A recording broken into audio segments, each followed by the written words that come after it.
ونعوذ بالله من شرور أنفسنا ومن سيئات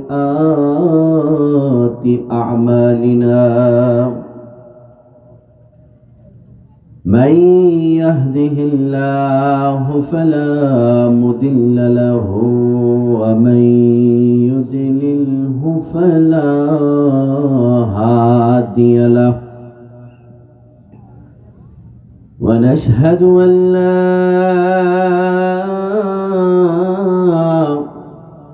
إله إلا الله وحده لا شريك له الذي أكمل الله به قصر النبوة أي ختم الله به النبوة وحكما لا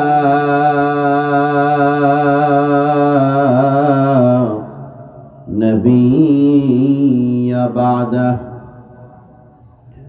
الذي أرسله بالحق بشيرا ونذيرا وداعيا إلى الله بإذنه وسراجا منيرا فقد قال الله تعالى في كلامه المجيد وفي فرقان الحميد أعوذ بالله من الشيطان الرجيم بسم الله الرحمن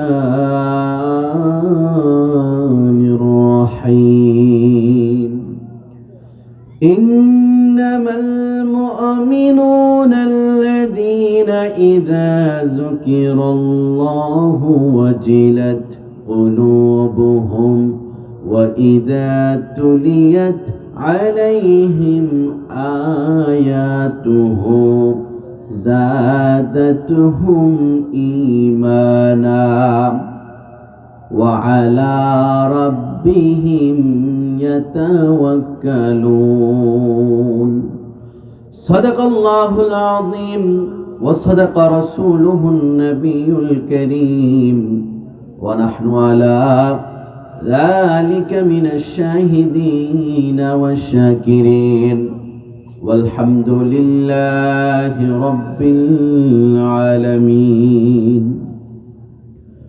إن الله وملائكته يصلون على النبي يا أيها الذين آمنوا صلوا عليه وسلموا تسليما اللهم صل على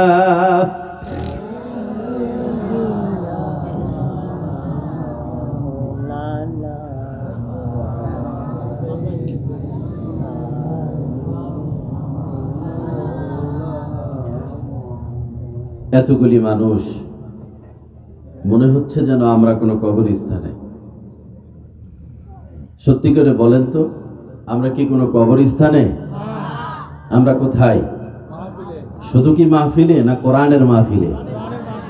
কোরআনের মাহফিলে যারা বসে তাদের জজবা, হালত, হাকিকত এইরকম যুবতব অবস্থা থাকে না। কথা বলেন ঠিক কিনা?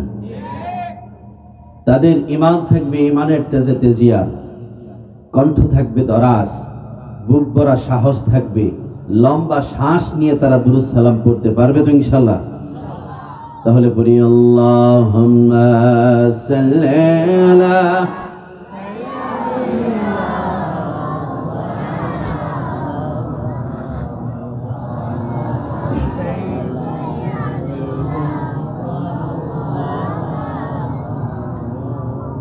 मेरा दिल तरब रहा है, मेरा जल रहा है सीना।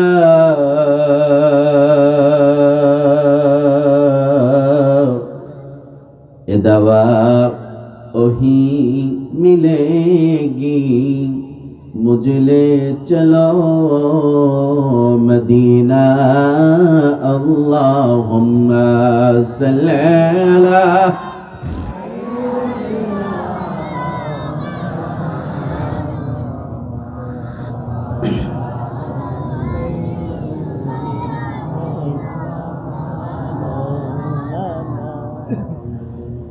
या इलाही।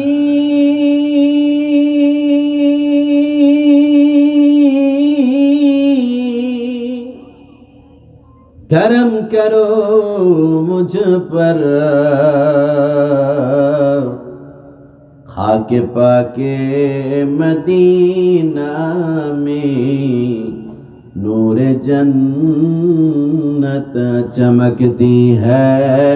अल्लाहुम्मा सल्ली अला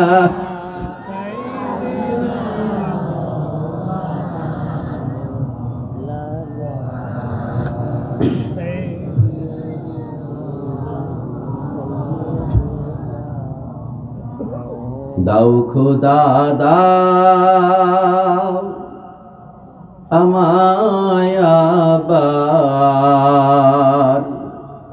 ওমর দারাজ দিল। দাও খোদা দাও আমায় আবার, ওমর দারাজ দিল।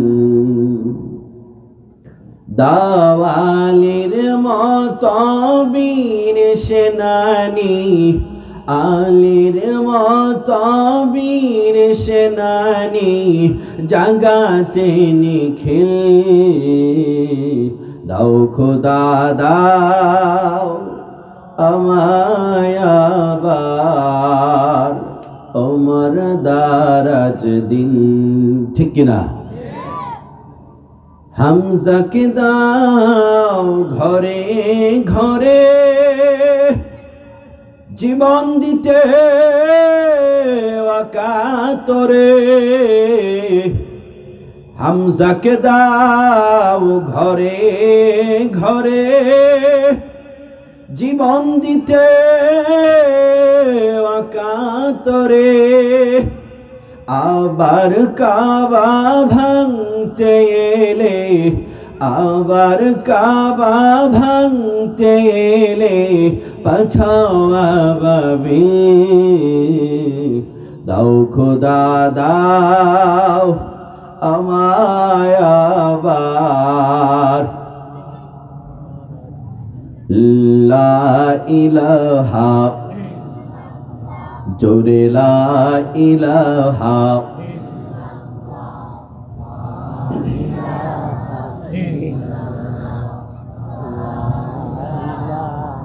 সুবহানাল্লাহ আলহামদুলিল্লাহ, লা ইলাহা ইল্লাল্লাহ, লা ইলাহা, লা ইলাহা, জোরে লা ইলাহা। আল্লাহ আল্লাহ बोलो बंदे, अल्लाह अल्लाह बोलो। जिक्र अल्लाह करते हुए राहे जन्नत चलो। ला इलाहा इल्लल्लाह, ला इलाहा।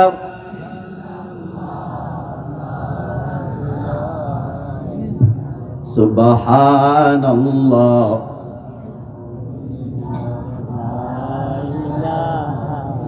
जिक्र खुदा में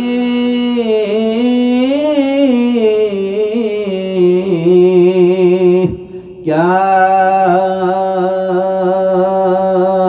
लुत्फ छुपा है मोमिना की सवा कोई ना जाने ला इलाहा इल्लल्लाह ला इलाहा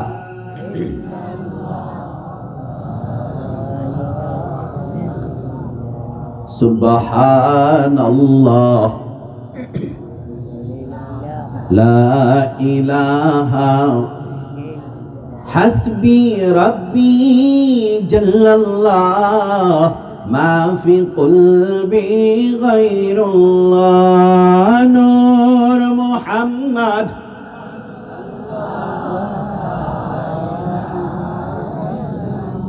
सुब्हानल्लाह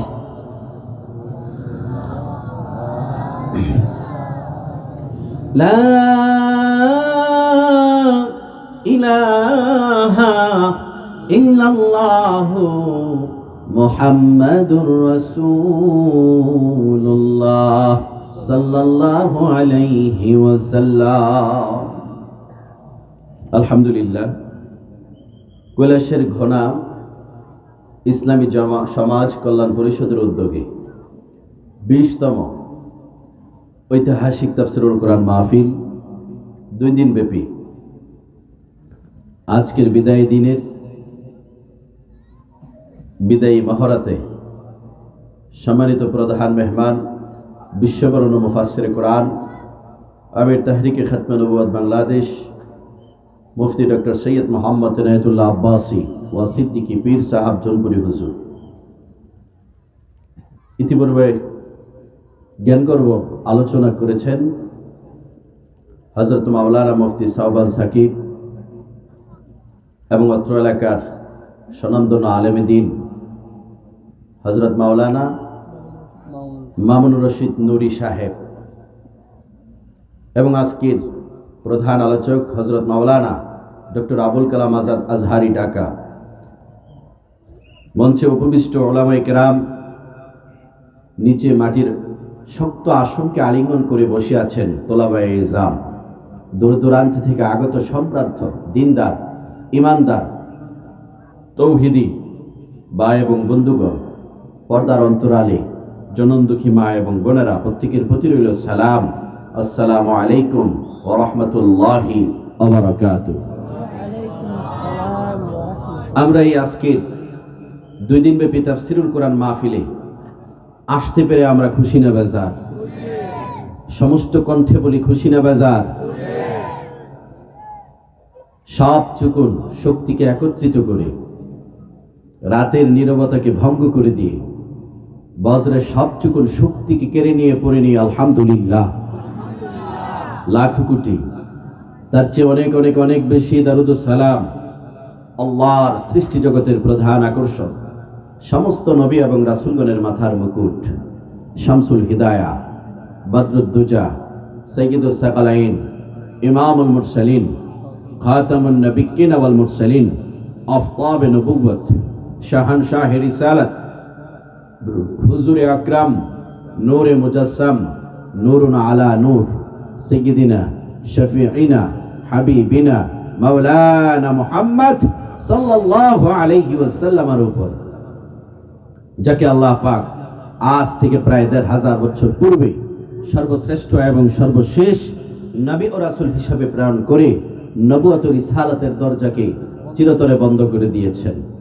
অবশ্যই আজ পর্যন্ত ওনার পরে কোনো প্রকার এই নবী কিংবা রাসূল আসে নাই, অবশ্যই এখনো নাই, অবশ্যই কিয়ামত পর্যন্ত আসবে। সম্মানিত সুধী, ইতিপূর্বে আমরা দীর্ঘ সময় আলোচনা শুনতেছিলাম। প্রত্যেকে বলি তো আমরা কিসের আলোচনা শুনতেছিলাম? কোরআনের আলোচনা শুনতেছিলাম। সুবহানাল্লাহ। আমরা প্রত্যেকেই কি বাড়ি থেকে নিয়ত করে এসেছি যে আমরা কোরআন শুনবো? প্রত্যেকে বললেন না। সবার কি নিয়ত আছে যে আজকে আমরা কোরআন শুনবো? মাশাআল্লাহ, জাযাকাল্লাহু বিখাইর। যদি নিয়ত থাকে আমাদের কোরআন শুনবো, তাহলে রাসূল করিম সাল্লাল্লাহু আলাইহি সাল্লাম হাদিসের সুসংবাদ হলো আমাদের জন্য। পড়ি না সুবহানাল্লাহ।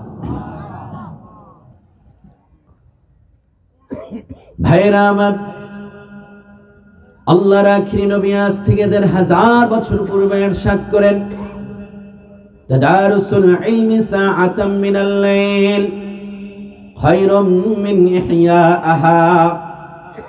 আল্লাহর হাবিব বলেন, আমার যে সমস্ত উম্মতেরা কোরআন শিখার জন্য রাতের একটা অংশে জেগে থাকে, আল্লাহর হাবিব ডাক দিয়া জানায় দিতেছেন, ওই সমস্ত ব্যক্তি যারা কোরআন শিখার জন্য নিজেদের মূল্যবান সময়কে ব্যয় করে কোরআনের সামনে বসে থাকে, সারা রাত দাঁড়াইয়া নফল নামাজ পড়লে আমলনামায় যত সওয়াব লেখা হতো, আল্লাহ রাব্বুল আলামিন তত সওয়াব আমলনামায় লিখে দেন। সুবহানাল্লাহ। শুধু তাই নয়, মিশকাত শরীফের আরেকটি হাদিসের মধ্যে আল্লাহর হাবিব মুহাম্মাদুর রাসূলুল্লাহ সাল্লাল্লাহু আলাইহি ওয়াসাল্লাম বলেন, মাজলিসু ফিকহি খায়রুম মিন ইবাদাতি ৬০ সানাহ।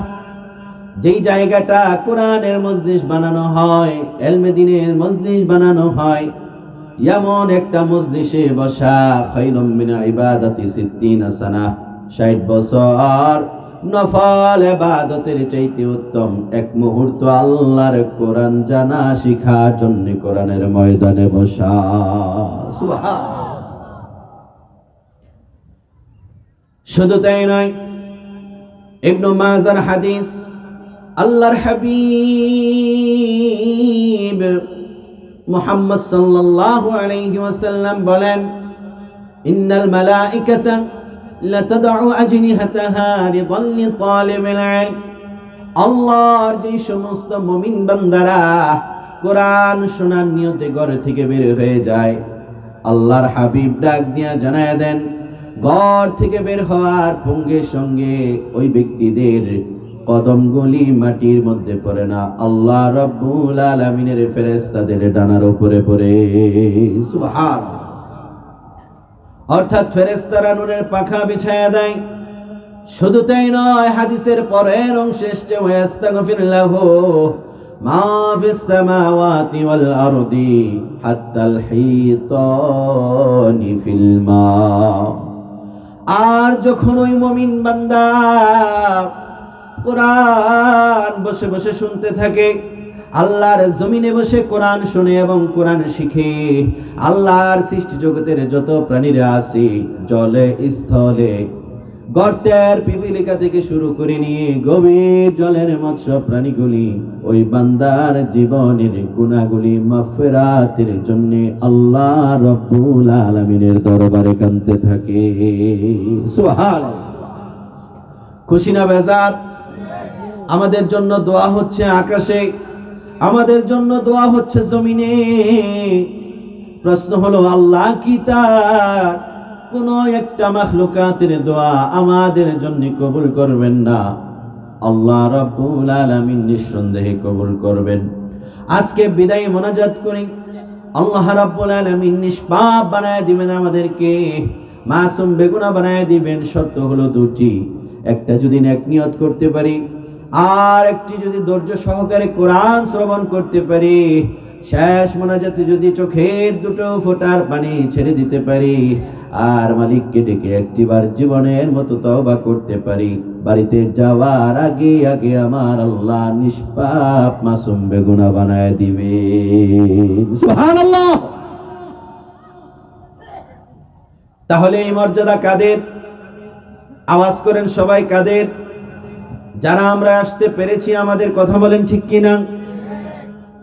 যারা আসতে পারে নাই, ওই সমস্ত কপালমন্দ মানুষেরা এই সমহান ফ্যাসিলিটি ভিভিআইপি মর্যাদা কি তারা কোনোদিন পাবে? কথা বলে পাবে না। চলুন সরাসরি কোরআনুল কারীম থেকে কিছু কথা আপনাদের সামনে তুলে ধরি, খুব অল্প সময়ে। পারবো তো আমরা ইনশাআল্লাহ? কথা বলেন, পারবো তো? চিল্লা চিল্লি আর হাঙ্গামা কোনোদিন মানুষের সুস্থ মস্তিষ্ককে সঠিক কোনো নির্ধারিত জায়গায় পৌঁছাতে পারে না। জোর গলায় চিল্লা চিল্লি করলে মাথা নষ্ট হয়, এর চাইতে ভালো কিছু আর আসে না। আর কথার কথা যদি দুটো কথা মগজে ঢুকে যায়, ওইটা মানুষের হেদায়েতের কারণ হয়। কথা বলেন ঠিক কিনা?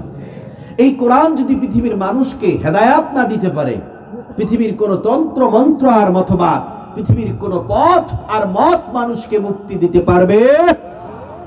কথা বলেন ঠিক কিনা? পারবে না। এটা আমার কথা নয়, পবিত্র কোরআনুল কারীমের সূরা আলে ইমরানে আল্লাহ পাক বলেন, সুবহানাল্লাহ, আল্লাহ রাব্বুল আলামিন বলেন, ওয়া মান ইয়াবতাগি গায়রাল ইসলামি দীনান ফালান ইউকবালা মিনহু ওয়া হুয়া ফিল আখিরাতি মিনাল খাসিরিন। আল্লাহ রাব্বুল আলামিন বলেন, এই পৃথিবীর মানুষগুলো যারা ওয়া মান ইয়াবতাগি গায়রাল ইসলাম, ইসলামকে বাদ দিয়ে, কোরআনকে বাদ দিয়ে নিজেরা মত আর পথগুলো বের করে নিজেরা সফল হতে চায়, আর পৃথিবীর মানুষগুলোকেও তারা সফল বানাতে চায়, তারা নিজেরা কোনোদিন সফল হতে পারবে না। এই কোরআনকে বাদ দিয়ে যারা বিপথে চলে আর মানুষগুলোকে বিপথে চালায়, আল্লাহ রাব্বুল আলামিন বলে না না না, কোনোদিন তারা নিজেরা সফল হতে পারবে না, তারা অন্যকেও সফল বানাতে পারবে না। আল্লাহ রাব্বুল আলামিন বলেন, শুধু সফল তো নয়, তাদের রোজা, নামাজ, হজ, যাকাত, তাসবিহ, তাহলিল কোনো কিছুই আল্লাহর দরবারে কবুল হবে না যারা ইসলামকে বাদ দিয়ে দেয়, কোরআনকে বাদ দিয়ে দেয়। বরং দুনিয়ার জমিনে নামাজ রোজা করে, হজ যাকাত করে আর তাসবিহ তাহলিল পরে পরে আল্লাহর দরবারে যদি নেক আমলের জন্য কোনো ফরিয়াদ করে, আল্লাহ বলে কবুল তো করব না, বরং কাল কিয়ামতের দিনে হামান, নমরুদ, ফেরাউনের কাতারে তারে শামিল বানায় দিব। চিল্লায় পড়ি নাউজুবিল্লাহ। তাহলে কোরআন একমাত্র মানুষকে সফলতা করতে পারে। কথা বলেন ঠিক কিনা? আমরা এই পৃথিবীর মানুষেরা সফল হতে চাই কি চাই না? প্রত্যেকেই সফল হতে চাই, প্রত্যেকেই প্রত্যেকের কাজে সফল, আদনা পানিগুলো সফল হতে চায়। কথা বলেন ঠিক কিনা? একটা বিড়াল তার কাজে সফল হতে চায়, একবার যদি সে লাফ দিয়ে গাছের মধ্যে উঠতে চায়, পরে যায়, আবার চেষ্টা করে, যদি না পারে বারংবার চেষ্টা করে, কিন্তু তার চেষ্টার কোনো ত্রুটি করে না। কথা বলেন ঠিক কিনা? কিন্তু এক নয়, দুই নয়, বারংবার চেষ্টার কারণে আল্লাহ রাব্বুল আলামিন বিড়ালকে এমন এক সফলতায় পৌঁছে দেন, হিংস্র শিকারী আর কুকুরের থাবা থেকে ওই বিড়াল ওই গাছের মধ্যে উঠতে সফল হয়ে যায়। ঠিক না? তাহলে আমরা মানব জাতি সফল হতে চাই কিনা? সবাই বলেন সফল হতে চাই কিনা? এই পৃথিবীর শ্রেষ্ঠতম ধনী যারা রয়েছে, কাফের, মুশরিক, বেঈমান, তাদের কাছে হাজার হাজার বিলিয়ন বিলিয়ন টাকা থাকতে পারে, সম্পদ থাকতে পারে। যারা কোরআন প্রেমিক, তাদের কাছে কিচ্ছু নাই, তাকায় দেখি ঈমান আছে।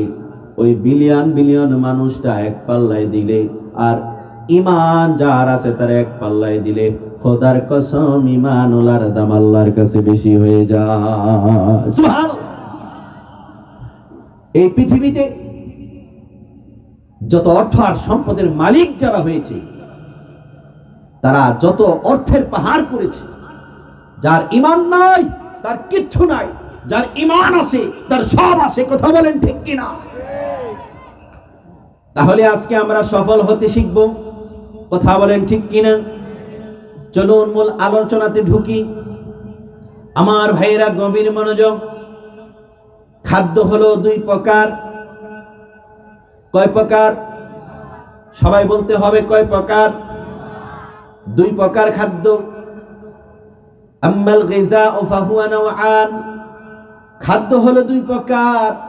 এক প্রকার খাদ্য হলো গিযাউন তাকুমু বিহিল আবদান, এক প্রকার খাদ্য হলো শারীরিক খাদ্য, যে খাদ্যগুলো আমাদের দেহের জন্য দরকার হয়। যদি ওই খাদ্যগুলো আমরা সময় মতো না খাই, ক্ষুধার তাড়নায় আমরা ভুগতে থাকি, আর যত সময় যদি ক্ষুধাকে নিবারণ না করা যায়, তাহলে আমাদের শরীর আস্তে আস্তে ড্যামেজ হয়ে অসুস্থ হয়ে যায়। কথা বলেন ঠিক কিনা? আর এক প্রকার খাদ্য হলো গাযাউন তাকুমু বিহিল আরওয়াহ, আর এক প্রকার খাদ্য হলো রূহের খাদ্য। সুবহানাল্লাহ। দেহের যেমন খাদ্য আছে, রূহের তেমন খাদ্য আছে। সুবহানাল্লাহ। যেমন আল্লাহ রাব্বুল আলামিন বলেন, এই দেহ আমি বানিয়েছি, দেহ আমি সৃষ্টি করেছি, এই দেহের জন্য যা কিছু দরকার আল্লাহ রাব্বুল আলামিন বলেন এই দেহ আমি বানাইছি মাটি থেকে। এই দেহের জন্য সুস্থ থাকার জন্য যা দরকার তা আল্লাহ রাব্বুল আলামিন মাটির মধ্যে রেখে দিয়েছেন। সুবহানাল্লাহ। আল্লাহ রাব্বুল আলামিন সূরা তাহার 55 নং আয়াতে বলেন মিনহা খালাকনাকুম ওয়া ফিহা নুঈদুকুম ওয়া মিনহা নুখরিজুকুম তারাতান উখরা। সুবহানাল্লাহ। আল্লাহ রাব্বুল আলামিন বলেন আমি মানব জাতিকে এই মাটি থেকে বানাইলাম, আবার এই মাটির মধ্যে তাদেরকে নিপতিত করে দিব। তারা এই মাটির মধ্যে মিশে যাবে, আবার পুনরায় তাদেরকে আমি আল্লাহর দরবারে হিসাব দেওয়ার জন্য দাঁড় করায় দিব। সুবহানাল্লাহ। তাহলে মানুষকে আল্লাহ পাক কোথা থেকে বানাইছেন? মাটি থেকে। এবার আল্লাহ রাব্বুল আলামিন বলেন মানুষ বানাইলাম মাটি থেকে, এই মানুষের জন্য কি লাগবে? আল্লাহ রাব্বুল আলামিন পবিত্র কোরআনুল কারীমে সূরা হুদের 6 নম্বর আয়াতের মধ্যে বলেন ওয়া মা মিন দাব্বাতিন ফিল আরদি ইল্লা আলাল্লাহি রিজকুহা।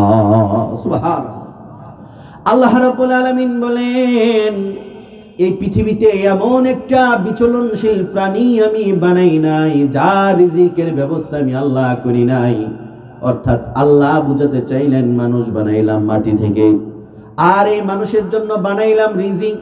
প্রশ্ন হলো মালিক সেই রিজিক কোথায়? সেই কথাটিও আল্লাহ রাব্বুল আলামিন কোরআনুল কারীমে সূরা আবাসের 20 নম্বর আয়াতের মধ্যে বলে দিতেছেন। সুবহানাল্লাহ।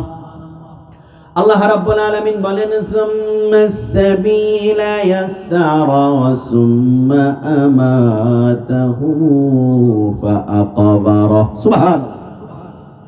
আল্লাহ রাব্বুল আলামিন বলেন আমি মানুষ বানাইলাম মাটি থেকে, এই মানুষের জন্য আমি রিজিকের ব্যবস্থা করলাম, আর সেই রিজিককে আমি আল্লাহ রাব্বুল আলামিন মানুষের দেহ যেহেতু বানাইছি মাটি থেকে, এই দেহকে বাঁচানোর জন্য যত রিজিক লাগবে সব রিজিক সুম্মাস সাবিলা ইয়াসসারা আমি জমিনের মধ্যে ছড়িয়ে ছিটিয়ে রেখে দিলাম। সুবহানাল্লাহ। তাইলে দেহ আসছে মাটি থেকে, আর এই দেহকে বাঁচাতে যা দরকার সব কিছু আসছে মাটি থেকে। কথা বলেন ঠিক কিনা? এবার একটু ফর এক্সাম্পল মিলিয়ে নেন, আমরা যে ভাত খাই এই চালটা আসে কোত্থেকে? ফল ফলাদি আসে কোত্থেকে? শাক সবজি আসে কোত্থেকে? যত ধরনের খাদ্য আছে সব আসে মাটি থেকে। আল্লাহ বলেন দেহ বানাইলাম মাটি থেকে, এই দেহকে বাঁচাবার জন্য যা দরকার তা মাটির মধ্যে রেখে দিলাম। সুবহানাল্লাহ। কিন্তু বড় আফসোস এবং পরিতাপের বিষয়, আল্লাহ রাব্বুল আলামিন বলেন রে বান্দা আমি দেহ মাটি থেকে বানাইলাম, রূহ কিন্তু মাটি থেকে আমি বানাই নাই।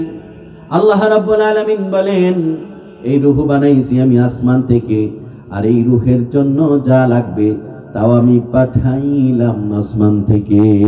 সুবহানাল্লাহ। কে বলেন? আল্লাহ রাব্বুল আলামিন বলেন ইয়াসআলুনাকা আনির রূহ হাবিব মুহাম্মদ সাল্লাল্লাহু আলাইহি ওয়াসাল্লাম নবী হে আমার, আপনাকে এই মক্কার কাফেররা জিজ্ঞাসা করে রূহ সম্পর্কে। তারা মানব জাতির ভিতরে যে আমি রূহ দিয়ে তাদেরকে বানাইছি, এই রূহ সম্পর্কে তারা জিজ্ঞাসিত করে আপনাকে। কুলির রূহু মিন আমরি রাব্বিহ মুহাম্মদ সাল্লাল্লাহু আলাইহি ওয়াসাল্লাম নবী হে আমার, আপনি তাদেরকে জানায় দেন এই রূহটা হলো আপনার রবের পক্ষ থেকে একটা আদেশ আর একটা নিষেধ। সুবহানাল্লাহ। শুধুমাত্র একটা আদেশ। আল্লাহর পক্ষ থেকে যদি আদেশ থাকে, এই রূহ 3.5 হাত এই দেহের মধ্যে থাকবে, আর আল্লাহর পক্ষ থেকে যদি মৃত্যুর পরোয়ানা জারি হয়ে যায় 1 সেকেন্ডও থাকার ক্ষমতা নাই, বের হয়ে যেতে হয়। ঠিক কিনা? তাহলে বোঝা গেল এই রূহ আল্লাহ পাঠাইছেন আসমান থেকে। এরপরে আল্লাহ রাব্বুল আলামিন বলেন এই রূহের জন্য যা দরকার রূহের খোরাক সেটাও আমি পাঠাইছি আসমান থেকে। আল্লাহ রাব্বুল আলামিন বলেন বাল হুয়া কুরআনুন কারীম ফি লাওহিন মাহফুজ।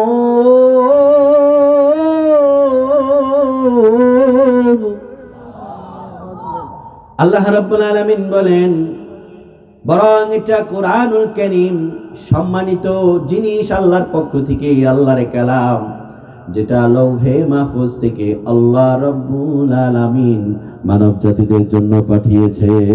সুবহান। তাহলে বোঝা গেল রূহ এসছে মাটি থেকে, আর এই রূহকে দেহ এসছে মাটি থেকে। এই দেহকে বাঁচাতে যা লাগে সব ছিল মাটির মধ্যে, কথা বলেন ঠিক কিনা? আর রূহ এসছে আসমান থেকে। এই রূহকে বাঁচাবার জন্য যা দরকার, রূহের চিকিৎসা করানোর জন্য আল্লাহ রাব্বুল আলামিন মানব জাতির ইহকালীন শান্তি এবং পরকালীন মুক্তির বার্তা দিয়েছেন আসমান থেকে। সুবহানাল্লাহ। এবার আপনাদের কাছে আমার প্রশ্ন, যদি বলেন হুজুর দেহ থাকবে, এই দেহ নিয়ে বড়াই করি, এই দেহটা কিভাবে সুস্থ রাখা যায়, সব সময় কিভাবে অমরত্ব হাসিল করা যায়, এই খবর দেন, তাহলে খবর দিব। আর যদি বলেন না, এই রূহ, এই দেহ মরে যাবে, মাটির সঙ্গে মিশে যাবে, পচে যাবে, থাকবে রূহ, আর এই রূহকে আল্লাহর দরবারে হিসাবের কাঠগড়ায় দাঁড়াতে হবে, এই রূহের চিকিৎসা কিভাবে করব, ওইটা বলে দেন। কোনটা বলে দিব আপনারা বলেন? দেহের খবর বলবো না রূহের খবর? মাশাআল্লাহ, জাযাকাল্লাহু খাইর। একজন বলছে দুটোটা বলেন, খুব চালাক মানুষ। একটা বলার সময় হয় কিনা দেখি। তাহলে আমাদের সবচেয়ে ইম্পর্টেন্ট হলো রূহ, কথা বলেন ঠিক কিনা? ভাইরা আমার, গভীর মনোযোগ। এই রূহ হলো আবার তিন প্রকার। এক প্রকার রূহ হলো মৃত। কোরআন কারীমের সূরা বাকারার মধ্যে আল্লাহ রাব্বুল আলামিন বলেন খাতামাল্লাহু আলা কুলুবিহিম ওয়া আলা সামঈহিম ওয়া আলা আবসারিহিম গিশাওয়া ওয়া লাহুম আযাবুন আযীম। আল্লাহ রাব্বুল আলামিন বলেন খাতামাল্লাহু আলা কুলুবিহিম, আমি তাদের কলবের মধ্যে মোহর মেলে দিলাম। ওয়া আলা সামঈহিম, আমি তার শ্রবণ শক্তিতে মোহর মেলে দিলাম। ওয়া আলা আবসারিহিম গিশাওয়া, আল্লাহ বলেন আমি তাদের দৃষ্টির মধ্যে মোহর মেলে দিলাম। অর্থাৎ তারা কোরআনের আওয়াজ শুনবে, কিন্তু কোনোদিন দিলের মধ্যে অনুভব করে শান্তি লাভ করবে, হেদায়েত গ্রহণ করতে পারবে না। ভালো কথা শুনবে কিন্তু মগজে পৌঁছাবে না, ভালো জিনিস দেখবে কিন্তু কোনোদিন ভালো ফয়সালা দিতে পারবে না। আল্লাহ বলেন এরা হলো দুনিয়ার মধ্যে সেই কাফের মুশরিক, যারা আমি আল্লাহকে বাদ দিয়ে গায়রুল্লাহর ইবাদত করে, আমি আল্লাহর সঙ্গে শিরিক করে আর কুফর করে, ওই সমস্ত শিরককারী আর মুশরিক কাফেরদের অন্তর আল্লাহ রাব্বুল আলামিন মৃত ঘোষণা করে দিলেন। সুবহানাল্লাহ। তাহলে কাফের মুশরিকদের রূহটা, অন্তরটা মৃত, কথা বলেন ঠিক কিনা? তাহলে এই ব্যাপারেও আমাদের কোনো কথা নাই, কারণ আমরা এখানে একজন মানুষও কাফের মুশরিক না, কথা বলেন ঠিক কিনা? একটু বলেন তো দেখি, আমাদের প্রভুকে, আমাদের রবকে, আর একটু আওয়াজ করে বলো কে? আমাদের রব আল্লাহ। আল্লাহ ব্যতীত আমরা কাউকে সিজদা করি না, আল্লাহ ব্যতীত আমরা কাউকে ইবাদতের যোগ্য মনে করি না। আল্লাহ ব্যতীত দুনিয়ার যত বড় ক্ষমতাসীন বাদশা হোক, তাদের কদমে কোনোদিন সিজদা করি। কিন্তু বন্ড কিছু পীর আছে, তারা করে, কথা কোন ঠিক কিনা? করে কিনা? করে। বাংলাদেশে বন্ড পীরদের সংখ্যা অনেক অংশেই বেশি। তারা কত বড় মুশরিক, নিজেরা সিজদা করে, আবার তাদের ভক্ত মুরিদদেরকে দিয়ে সিজদা নেয়, বলে তাজিমি সিজদা, বলি না মাআযাল্লাহ। আমরা রিসেন্টলি দেখেছি এইরকম একটা কাফের মুশরিকের দরবারে গিয়ে বাংলাদেশের এক কথিত বক্তা, সে বলতেছে ওই দরবারের লোক নাকি আল্লাহর ওলি ছিল, বলি না নাউজুবিল্লাহ। আমি আপনাদেরকে ভেঙেই বলে দিই, আপনারা দেওয়ানবাগীর নাম শুনছেন না? সে কোনোদিন মুসলমান ছিল? সে কত বড় কাফের ছিল এটা সাধারণ একটা মানুষও জানে, কথা কোন ঠিক কিনা? এই এত বড় কাফেরটাকে বাংলাদেশের যে কথিত বক্তা আল্লাহর ওলি আখ্যায়িত করেছে, সেই বক্তা তৎক্ষণাৎ কাফের হয়ে গেছে, কথা বলেন ঠিক কিনা? কারণ স্পষ্ট ফতোয়া হয়েছে, যে ব্যক্তি কোনো কাফের কুফরিতে সহমত পোষণ করে সে তৎক্ষণাৎ কাফের হয়ে যায়। মান কাফারা মুতাআম্মিদান ফাআলাইহি কুফরু, যে কোনো মানুষের কুফরিতে সহমত পোষণ করে সে কাফের হয়ে যায়, কথা বলেন ঠিক কিনা?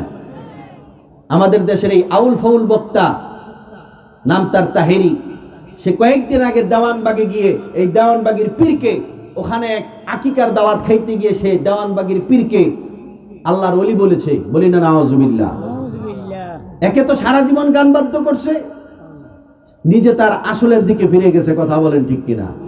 সেও যে এক প্রকারে মুশরিক তার পরিচয় দিছে, কথা কোন ঠিক কিনা? এইরকম মুশরিক থেকে আমাদের বাংলাদেশের জনগণকে, আপামর মুসলমানের ঈমান বাঁচানো দরকার আছে না নাই? দেওয়ানবাগিকে যে ওলি বলবে তার মাথা যে কত প্রকার খারাপ, এইটার আর প্রমাণ লাগে? কথা বলেন। সে কি না বলেছে, একটা বই লিখছে আল্লাহ কোন পথে, বলে না আউযুবিল্লাহ। বইয়ের হেডলাইন কি? আল্লাহ কোন পথে, মাআযাল্লাহ। এরপরে সে নিজেকে স্বপ্নযোগে তার ভক্ত মুরিদের কাছে নবী দাবি করেছে। সে বলেছে আল্লাহর রাসূলকে সে স্বপ্নে দেখেছে উলঙ্গ অবস্থায়, বলি মাআযাল্লাহ। তার নিজের স্ত্রীকে আম্মাজান আয়েশা সিদ্দিকা রাদিয়াল্লাহু তাআলা আনহার সঙ্গে তুলনা করেছে। সে বলেছে সে স্বপ্নে আল্লাহকে দেখেছে, দাড়ি নাই মুছ নাই। এই আল্লাহ কোন পথে, এই বইয়ের মধ্যে এত বড় জঘন্য কুফরি কথা যেই লিখতে পারে সে নিঃসন্দেহে কাফের, কথা বলেন ঠিক কিনা? আর সেই রকম একটা কুখ্যাত কাফেরকে, যার বিরুদ্ধে যুগের পর যুগ আলেম ওলামা হক্কানি আউলিয়া কেরাম যার বিরুদ্ধে বলিষ্ঠ কণ্ঠস্বর কুফরির ফতোয়া দিয়ে গিয়েছে, এই জামানায় এসে নব্য কাফের গিয়াসউদ্দিন তাহেরি তাকে আল্লাহর ওলি বলে দ্বিতীয়বার সে কাফের হয়েছে, কথা বলেন ঠিক কিনা? তাহলে কোন কাফেরকে আল্লাহর ওলি বলা যাবে? আল্লাহর ওলিকে কাফের বলা যাবে? দুটোই জানতে হবে, কথা বলেন ঠিক কিনা? কোন কাফেরকে আল্লাহর ওলি বলা যাবে, আর কোন আল্লাহর ওলিকে কাফের বলা যাবে। সজাগ থাকতে হবে মুসলমান, কথা বলেন ঠিক কিনা? এমনিতেই আমাদের কত ঝামেলা, ঠিক কিনা? তার উপরে আবার তাদের কি যেন চুলকানি হয়, হঠাৎ হঠাৎ বাংলাদেশের মধ্যে একটা তরতাজা খবর না লিখলে হয় না। এমনিতেই আমাদের কত টেনশন।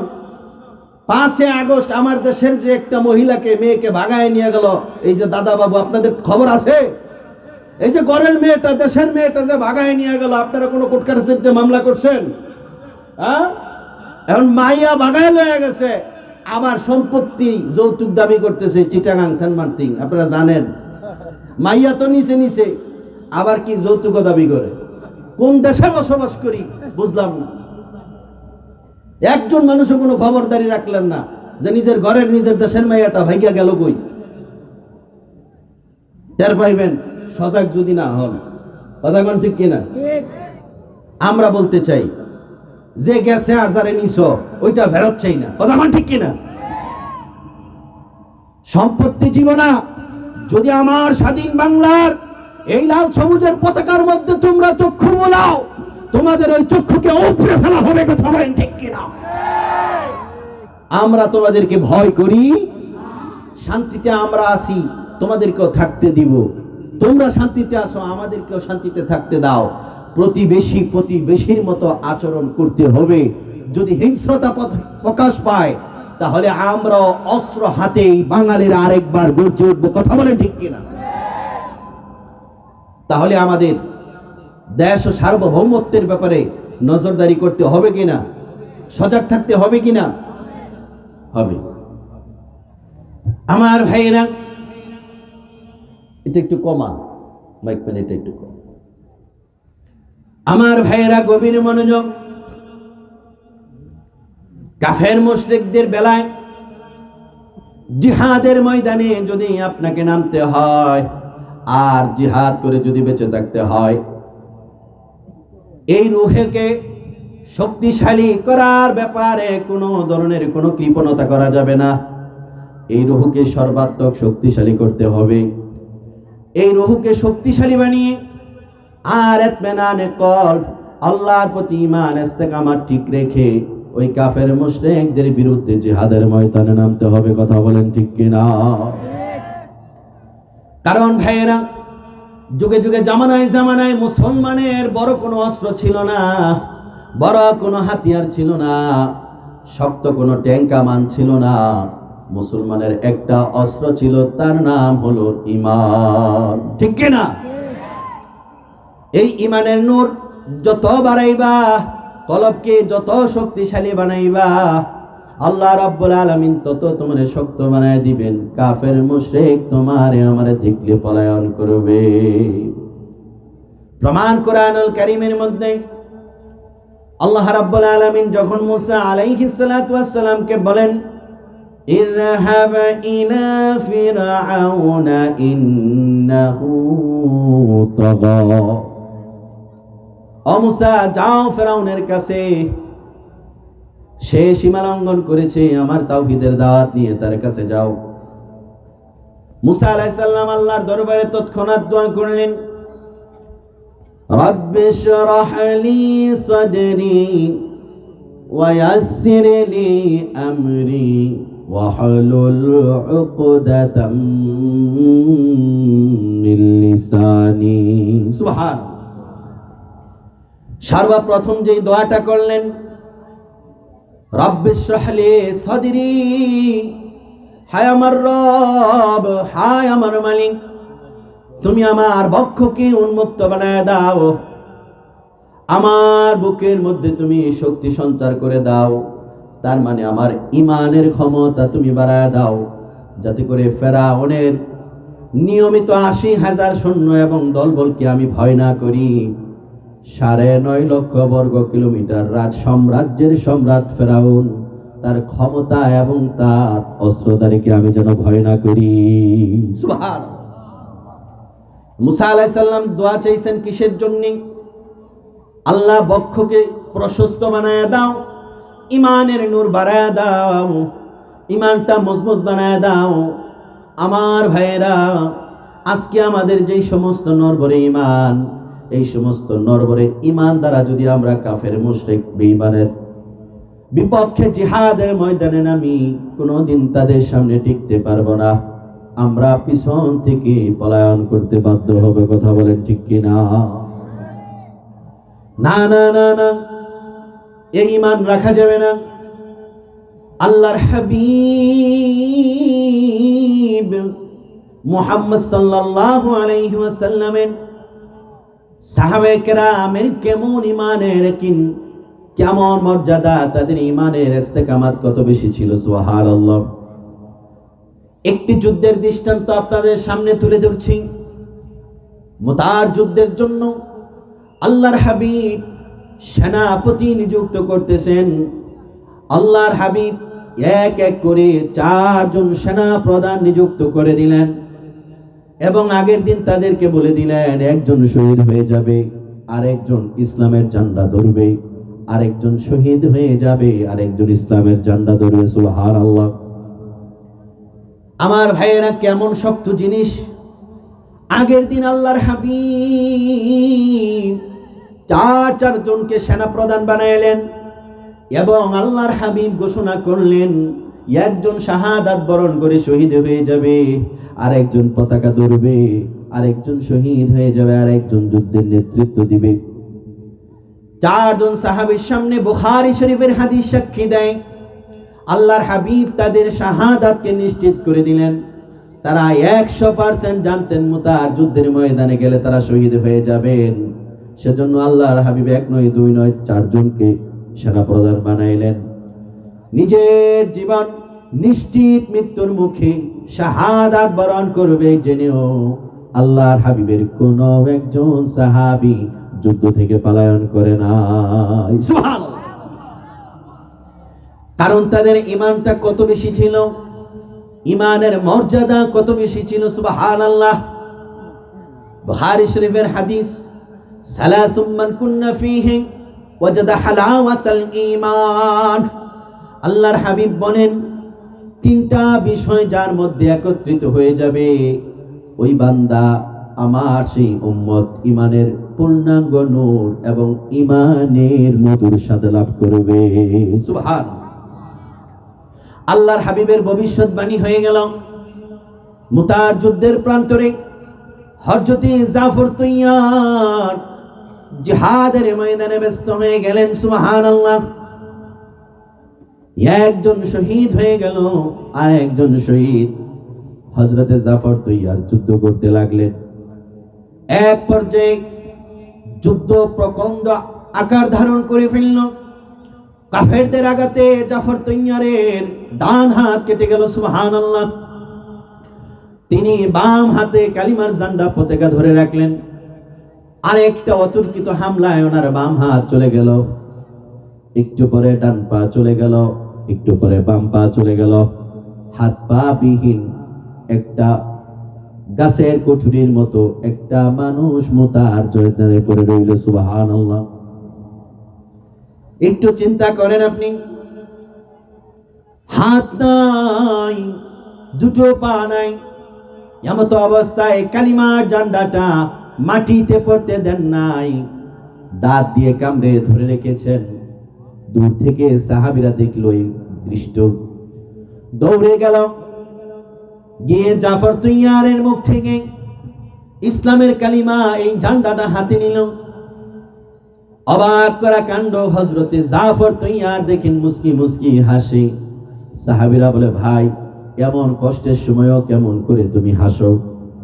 হাদিস সাক্ষী দেন, হযরতে জাফর তৈয়ার ডাক দিয়ে বলে, সাহাবীরা قد سلمت على النبي صلى الله عليه وسلم, আল্লাহর আখিরি নবী নূরে নবীর কদমে আমি জাফরের সালাম টুকুন পৌঁছে দিও, আর জানায় দিও, ওয়াল্লাহি লাকাদ জিতু রিহাল জান্নাহ, আমি এই মুতার ময়দান থেকে আল্লাহর জান্নাতের ঘ্রাণ পেয়ে গেছি। সুবহান। হাদিস সাক্ষী নেই, আল্লাহর হাবিব খুতবারত অবস্থায় ছিলেন। হঠাৎ করে আল্লাহর হাবিব সালামের উত্তর নিলেন। সাহাবে কেরাম বললেন, ইয়া রাসূলুল্লাহ, আমরা কেউ তো আপনাকে সালাম দেইনি, আপনি হঠাৎ করে সালামের উত্তর কেন নিলেন? আল্লাহর হাবিব দুটি নূরময় চোখের পানি ছেড়ে দিয়ে বললেন, সাহাবীরা, এই মুহূর্তে আমার জাফর তৈয়ার মুতার যুদ্ধের ময়দানে শহীদ হয়ে গেছে। শহীদ হওয়ার আগে আমি নবীকে সালাম দিয়েছি, আর আমি নবী নিজ মুখে জাফর তৈয়ারের সালামের জবাব দিলাম। সুবহানাল্লাহ। তাদের ঈমান কত বেশি ছিল, এই ঈমান তারা কেমন করে বানিয়েছেন। সুবহানাল্লাহ। আমার ভাইরা, আজকে যদি আমাদের এই রকম ঈমান আমরা না বানাতে পারি, আল্লাহ রাব্বুল আলামিন বলেন, ইয়া আইয়ুহাল্লাযীনা আমানু কামা আমানান নাস, ও পৃথিবীর মানুষেরা, তোমরা ঈমান আনয়ন করো যেই রকম ভাবে ঈমান আনয়ন করেছে আই কামা আসহাবান নবী সাল্লাল্লাহু আলাইহি ওয়াসাল্লাম, যেমন ঈমান আনয়ন করেছে আমার হাবিবের সাহাবীরা, ওই রকম ঈমান তোমরা আনয়ন করো। সুবহান। তাহলে আমার ভাইয়েরা, বলতেছিলাম এই রূহকে সুস্থ করা লাগবে। কথা বলেন ঠিক কিনা? একটা হলো মৃত, আর হলো দুই প্রকার রূহ। এক প্রকার হলো পরিপূর্ণ সুস্থ, সুবহানাল্লাহ, আর এক প্রকার হলো জিন্দা কিন্তু অসুস্থ। কথা বলেন ঠিক কিনা? একবার এক প্রকার রূহ হয়ে গেল কাফের মুশরিক বেঈমানদের, যেই রূহটা মৃত, ওই রূহের মধ্যে কোনোদিন ঈমানের নূর গজাবে না। কথা বলেন ঠিক কিনা? আরেক প্রকার রূহ হলো জীবিত কিন্তু অসুস্থ, সেটা হলো আমার আর আপনাদের। কথা বলেন ঠিক কিনা? যেই রূহ নামাজ পড়ে আবার ছাড়ে, যেই রূহ ইবাদত করে আবার গুনাহ করে। কথা বলেন ঠিক কিনা? এই রকম রূহ জিন্দা কিন্তু অসুস্থ। জিন্দা কেন? ঈমান আছে, আমরা আল্লাহরে বিশ্বাস করি, কিন্তু পরিপূর্ণ ঈমান রেখে আমলটা আমরা করতে পারি না। কথা বলেন ঠিক কিনা? সেজন্য নামাজও পড়ি, সুদও খাই, সকালবেলা তাসবিহ পড়ি, আবার ঘুষও খাই। কথা বল ঠিক কিনা? নামাজ পড়ি, মসজিদে এসে দোকানে গিয়ে পাল্লায় ওজনে কম দিই, বিচার আচারে দুই দিক থেকে খাই, সঠিক বিচার করি না, ন্যায় বিচার প্রতিষ্ঠা করি না, সমাজে এবং রাষ্ট্রে অরাজকতা সৃষ্টি করি, কোন ভালো মানুষগুলোকে শান্তিতে বসবাস করতে দেই না। কথা বলেন ঠিক কিনা? তাহলে আমরা আল্লাহরে বিশ্বাস করি, নবীরে বিশ্বাস করি। কথা বলেন ঠিক কিনা? সেজন্য আমাদের রুহু হলো জিন্দা কিন্তু অসুস্থ, আর এক প্রকার রুহু হলো পরিপূর্ণ জিন্দা এবং সুস্থ, সেটা হলো আল্লাহ রাব্বুল আলামিনের মুত্তাকি বান্দাদের। সুবহানাল্লাহ। সেটা একটু পরে বলি, কারণ আগে দরকার হলো অসুস্থ রুহুকে আমরা কিভাবে সুস্থতায় পরিণত করব। আগেই যদি সুস্থতার সুসংবাদ দিয়ে যাই তাহলে তো মূল কথাই বলা হবে না। কথা বলেন ঠিক কিনা? আমরা প্রত্যেকে আমাদের অসুস্থ রুহুটাকে সুস্থ করতে চাই কি চাই না? কথা বলেন, চাই কি চাই না? কে কে ঘুমান? হাত তোলেন। প্রত্যেকে ঘুমায় না, বুঝে নাই। কথা বলেন ঠিক কিনা? না বুঝে হাত তুলছে। আমার উস্তাদ, আমার শায়েখ এই থার্মোমিটারটা মধ্যে মধ্যে মাঠে ছাড়েন, অনেকে না বুঝে হাত তোলে। কথা বলেন ঠিক কিনা? এবার আসেন, অসুস্থ রুহুকে কারা সুস্থ করতে চাই? নারে তাকবীর, নারে তাকবীর, নারে রিসালাত সাল্লাল্লাহু আলাইহি ওয়াসাল্লাম। তাহলে অসুস্থ রুহুকে আমরা কি করতে চাই? সুস্থ করব। সেটাও কোরআন হাদিস মতে, কোরআন হাদিসের বিপরীতে না। কথা কোন ঠিক কিনা? আমার ভাইয়েরা আসুন গভীর মনোযোগ। যদি আমাদের রুহটা এমন থাকে, এই রুহু নামাজও পড়ে আবার গুনাহ করে, এই রুহু নামাজও পড়ে আবার অন্যায় করে, এমন রুহু যদি আমাদের থেকে থাকে তাহলে এই রুহুকে পাপাচার থেকে মুক্ত করে সুস্থ বানাতে হবে। কথা বলেন ঠিক কিনা? নতুবা জিহাদের ময়দানে আর কাফেরদের মোকাবেলায় এক সেকেন্ড টিকে থাকা সম্ভব হবে না। আল্লাহর হাবিব বলেন, সাহাবীরা আমার, উম্মতের এমন একটা সময় আসবে রে, জ্বলন্ত আংরার কয়লাটা হাতের মধ্যে রাখা সম্ভব হবে কিন্তু বান্দার ঈমানটা রাখা সম্ভব হবে না। কথা বল ঠিক কিনা? সেজন্য ঈমানটা মজবুত বানাতে হবে কিনা? এক নম্বরে আল্লাহর হাবিব বলেন, মুসলিম শরীফের 422 নম্বর হাদিস, আল্লাহর হাবিব বলেন, আত-তুহুরু শাত্রুল ঈমান ওয়ালহামদুলিল্লাহি তামলাউল মিজান ওয়া সুবহানাল্লাহ ওয়ালহামদুলিল্লাহ তামলাআন মা বাইনাস সামাওয়াতি ওয়াল আরদ। সুবহানাল্লাহ। আল্লাহর হাবিব বলেন, আত-তুহুরু শাত্রুল ঈমান, পবিত্রতা হলো ঈমানের অঙ্গ। কন্যা সুবহানাল্লাহ। আর এই পবিত্র একটা হৃদয় নিয়ে, পবিত্র একটা জবান নিয়ে যে ব্যক্তি একবার পড়বে আলহামদুলিল্লাহ তামলাউল মিজান, বলতে দেরি হবে, আল্লাহ রাব্বুল আলামিন তার জন্য মিজানের পাল্লা ভরে দিতে দেরি করবে না। সুবহানাল্লাহ। ওয়া সুবহানাল্লাহ ওয়ালহামদুলিল্লাহ। আর আল্লাহর হাবিব বলেন, আমার যে উম্মতটা একসঙ্গে ইয়াকিনের সাথে একবারে পড়বে আলহামদুলিল্লাহ এবং সুবহানাল্লাহ, আল্লাহর হাবিব বলেন, তামলাআনে মা বাইনাস সামাওয়াতি ওয়াল আরদ, আল্লাহর আকাশ ও জমিনের মধ্যবর্তী যতটুকুন জায়গা ফাঁকা হয়, একবার সুবহানাল্লাহ আলহামদুলিল্লাহ পড়লে আল্লাহ রাব্বুল আলামিন ততটুকু জায়গা ভরে দেন। সুবহানাল্লাহ। এগুলো পড়লে কি হবে সামনে বলবো, কষ্ট হচ্ছে না তো? কথা বলেন। কোরআন শুনলে ফায়দা আছে না নাই? আছে না নাই? কোরআন কি কঠিন নয়? আল্লাহ রাব্বুল আলামিন বলেন পবিত্র কোরআনুল কারীম সূরা কমার একটি আয়াতকে আল্লাহ রাব্বুল আলামিন 4 বার তাকরার করেছেন, মুসাব্বাহার আয়াত। হাফেজ সাহেবরা জানেন, আল্লাহ রাব্বুল আলামিন বলেন, ওয়ালাকাদ ইয়াসসারনাল কুরআনা লিযিকরি ফাহাল মিন মুদ্দাকির। সুবহানাল্লাহ। আল্লাহ রাব্বুল আলামিন বলেন, আমি এই কোরআনকে বুঝার জন্য, মানার জন্য, পড়ার জন্য, মুখস্থ করার জন্য সহজ করে দিয়েছি। ফাহাল মিন মুত্তাকির, আছো কি কেউ জ্ঞানবান, নিষ্ঠবান, সচ্চরিত্রের অধিকারী, নরম একটা মন নিয়া কোরআনের সামনে আসবা, আমি আল্লাহ রাব্বুল আলামিন হেদায়েত দিয়ে পরিপূর্ণ করে দিব। সুবহান। তাহলে আমার ভাইয়েরা, গভীর মনোযোগ।